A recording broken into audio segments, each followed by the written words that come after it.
I was in Port Harcourt on the basis of share. Can I just interject for 1 second? Would you say that you know all the armed robbers in Lagos? Because there are armed robbers in Lagos. In our you were born here and you grew up in our there. respective streets. We know those who are armed robbers. But I don't in my street. You will know, but you don't know to mention their name. I can mention their name to you in my street. And we have yes, we have given them to police in the past, and that is why you have Lagos is the most secure place.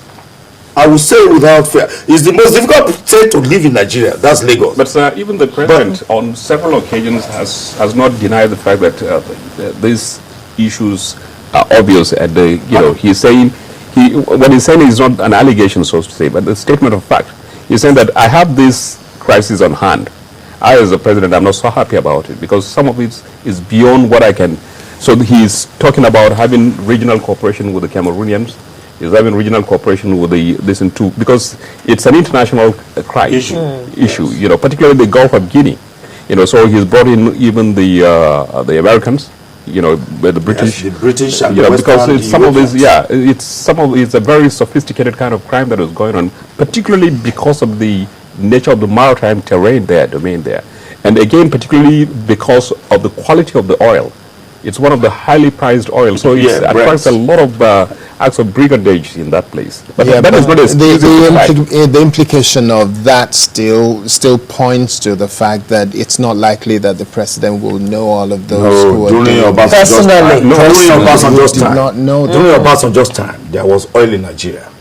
During IBB's time, there was oil in Nigeria. And there was oil theft in all of those But it was not at this level that it was affecting the budget and affecting the livelihood of Nigerians. So let us put it straight. No, if you want to ask, who are doing this, Mr. Nonuga, if you want to ask Shell, Chevron, and all the other oil companies, they will definitely say to you that it's now more highlighted because don't let's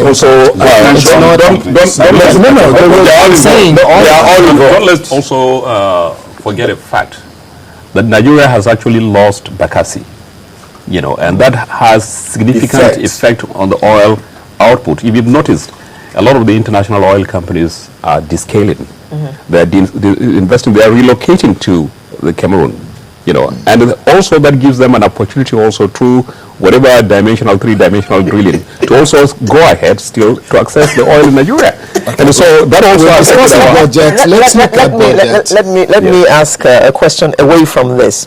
Mr. Nonuga, the budget was presented on December 19th.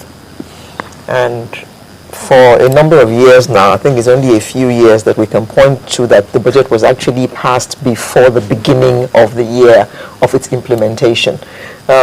What is the impact of this late presentation, which will result in late approval and lead to late implementation on the economy? I know that the president has authority to approve monies before the budget is actually passed. Up to about 60% on capital. Yes. So how does that impact on the implementation of the budget, looking at it through the year? Except the politicians and the presidency and the cabinet are out to fool Nigerians.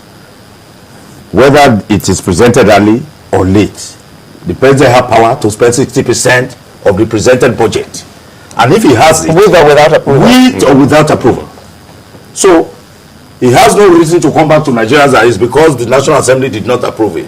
And the National Assembly themselves, they knew that they could spend money, so they are not in a hurry.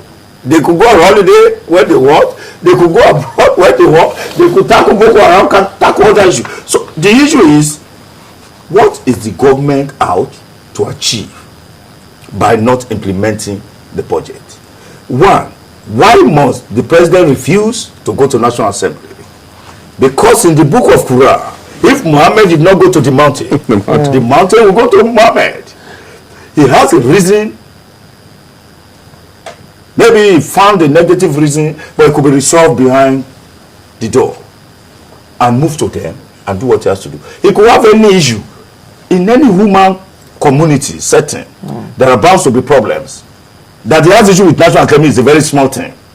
But this is the first time that it is a minister presenting the budget to the National Assembly. Well, that is the way the minister wanted herself to be seen. or the way the president wanted himself to I'm proceed. sure she was asked to do it by the president. Certainly, yes. Why do you think the president didn't present it himself? She once resigned in Obasanjo's government for certain reason that we never knew till today. So she has a very good... She is not the appropriate person to have been sent. The vice president should have been sent if the president is not available. Is her office above that of the vice president? Well, I guess she is being appointed the coordinating minister for the economy. What they are going to present, the budget of a nation, is not about the economy. It's about the nation. And the nation is about politics and economy. So she is not the appropriate person to go. It was a wrong thing. I found it very wrong, and I will insist that it is a wrong thing. The vice president should have gone. She should have assisted the vice president when it is the time for question and answer. And even when she went to present it, it was a total failure the first time. And you see, she's very competent to do the job. But you see, the job that involves the National Assembly is not about competence. It's about acceptability. Because you have to send, for instance, in my house, my first born will not come to me to come and tell me that she wants to watch African Magic or anything. They will send the last born. Because they know that when she comes, whatever she says is what I will listen to. If they come to tell me, is that your book? Is that what your teacher has told you to do? Is that what you are going to use at the next semester? So the issue is not about competence. She's very competent to do it. But when you are approaching the National Assembly, that is the highest decision-making organ in government, in the Federal Republic of Nigeria. The vice president, if the president will not be available, the vice president should have gone to do it. She could be there as an assistant.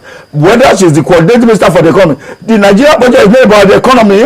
All right, Mr. Newman, is that your thought as well, that the presentation was faulty by... Well, he made a point there earlier on that the chemistry, in contemporary time periods between the president and the defecting, House of Rep might not be so encouraging for him to be motivated to go. But again, he raised a very key issue that given the kind of seriousness of the document that is being presented, perhaps the office of the vice president would have been there. But in the structure, in the constitutional structure, the office of the vice president and the president, they're basically the same thing. If the president doesn't feel that he likes to go to a place, invariably, even if the vice president goes, he doesn't send the kind of message that the House of Rep members were expecting. And invariably, inevitably, that was why she was not well received. And it was like a cold reception there. I come up, delivered the document, and then whatever thing you want to do out of it is left for you. But the interesting thing, she knows very well as a finance minister that much as the executive arm is eager to have the funds as quickly as possible in 2014 for the election year, the National Assembly itself is eager to, they're much in a hurry to approve whatever thing it is, because it's to their own benefit, at the end of the day. They need the money They need the money as well in 2014 for them to proceed. So they don't approve. But do you then foresee a case of speedy approval of the budget? There's going to be a lot of speedy year? approval. There's going to be a lot of expenditure. There's going to be, I think the economy is going to be awash with a lot of cash coming from all this recurrent. These politicians want to come back, and this is, the budget of the 2014 is going to be exciting. There's going to be a lot of excitement in the larger society. In terms of, there was I just give you an analogy. I went to do a little bit of research during my campaign period. I went to the market. I said, what are the kind of things you want the government to do? Is please let them pay salaries and the allowances of these civil servants as quickly as possible. At the end of the month, see the market and all that kind of thing. So I think you're going to see a lot of excitement there in 2014 from this budget. Okay, so in terms of your final words then, what would you be saying regarding 2014 budget and where we're going with our economy? No, we will not make progress in the area of infrastructure in 2014. But the economy will be awash with fake, cheap, and illegal money and money laundering. I can assure you. Whatever CBN does, CBN will be hamstrung into doing nothing. Because politicians will want to arm their friends, associates, and party men with money. Like he said, in fact, given the next 1 month, the budget will be passed because it's a Ghana must go approach. I am telling you, because a Ghana must go approach. They are not interested in looking at once they have paid their bills, they are okay. All those people there, and I can assure you that those of us who are talking today, if we're there, we are likely to do the same thing. No, I disagree with you. Well, some people may not, but there will be very few. Okay. All right. So in terms of your final word, can you look at the fact that the opposition, as it is being built now, might have a tendency to frustrate the federal government in terms of the passing of the budget? No, it is not going to be in their interest to frustrate the government. They need the money for them to do a lot of, like you see, Party irrespective. They said listen, there are permanent friends. No, there also are the same yes. I mean, look at the opposition. Somebody who is being in PDP as a founding member, tomorrow he is also in the SCP. The man in the SCP is APC. So you hardly see principled politicians, and so it's quite very difficult for you to say they would take a principled stand when it comes to issues. Unfortunately, what we've seen are politicians who are self-serving, not selfless as it is.